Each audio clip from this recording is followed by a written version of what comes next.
we all have to work together. We all have to. I feel that there's this embarrassment sometimes of asking for help, asking for guidance and assistance. And personally, I have a love for watching businesses grow. And so, I mean, some of you guys are bigger than we are. I mean, it's not.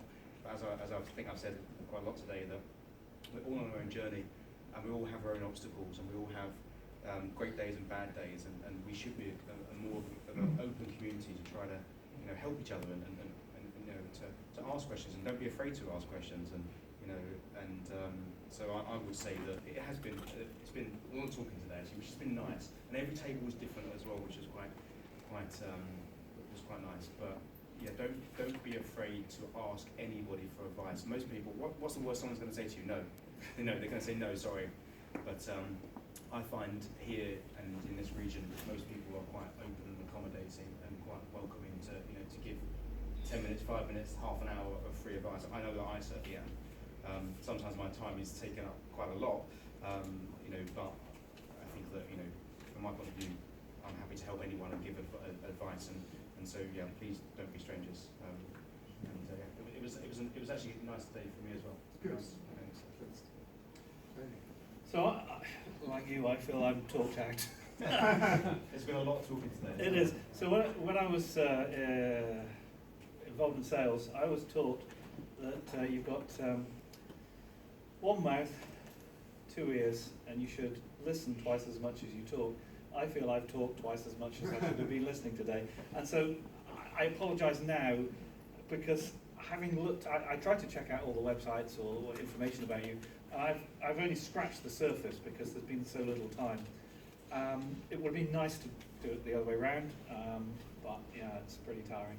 It's great, the enthusiasm, and I guess there's no such thing as a stupid question, only a stupid answer. And so I, ask people. I've agreed for my particulars to be available. So people want to follow up, fine. Look, I'm just an ordinary person. I happen to have got pretty lucky, but I'm not right all the time, as my wife would tell me. And so you are the architects of your own businesses. You are the people who make decisions. And if all you do is follow what everybody else has ever done, why are you going to be different? Why are you going to be more successful? You're probably not. So sometimes it's good to be different with a little bit of thought about what you're doing. And yeah, it's. I apologise now that I haven't heard half your stories, or even a third of your stories. You've really got a tough job, haven't you? But everything that's gone on before. But I would say that don't be afraid to fail. I think that one of the dangers of being held up as an example of people that have got it right is it's very easy for us to sit here and say how easy it is, and it hasn't been. It's been long days, long nights, tears, bloodshed, which in HR is never a good thing. But it's been one of those things whereby, you have to try and do things differently. If you are able to share the passion that I've seen for your businesses today with all of your clients, you've got nothing to worry about. You really haven't. It's just about being able to remember that you can only grow your business by allowing yourself the time to focus on your business and not be the person that's delivering the service all of the time. I'm going to reverse. You just picked on something there. In order to grow your business, you've also got to grow yourselves. I mean, I've enjoyed it. I mean, the highlight of my day is talking to that chap there about a new way of disposing of bodies after death.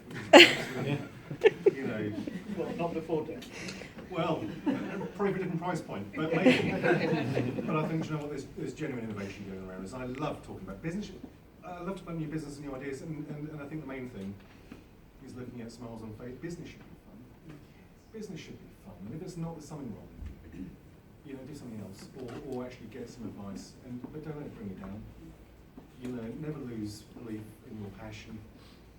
Never lose your passion. Never lose your purpose and why you're doing it. And again, I've done that. It's the biggest thing that can happen as a business owner or founder is to lose belief in what you do. Kills you. And so keep that, and that means keeping a small team of people around you that you can believe in in you and you can believe in them and you share that together. But keep it fun. I think there's amazing ideas in the room. And, you know, I've been in business a long time. I know I look, you know, almost back to birth with the new haircut I've got, but I've been in business for, you know, 25 years. It's my first job company. And I think, you know, we haven't got everything right, far from it. But it's like that without, again, I've used the phrase Harvard Business School. I try and leave that to other people. But there's that phrase that's been on LinkedIn recently that, you know, good judgment comes from experience. Is that all right? And experience comes from poor judgment. Yep. Basically learn from your mistakes. And by Christ, I've made some. And I think if I've said anything today where somebody can learn from one of my mistakes, to take a bit of wisdom away. And I say legal disclaimer, it's not advice, it's just my own experiences, but if I've been able to help anybody, then that makes me very, very happy indeed. Makes me very happy indeed, and please feel free to follow up.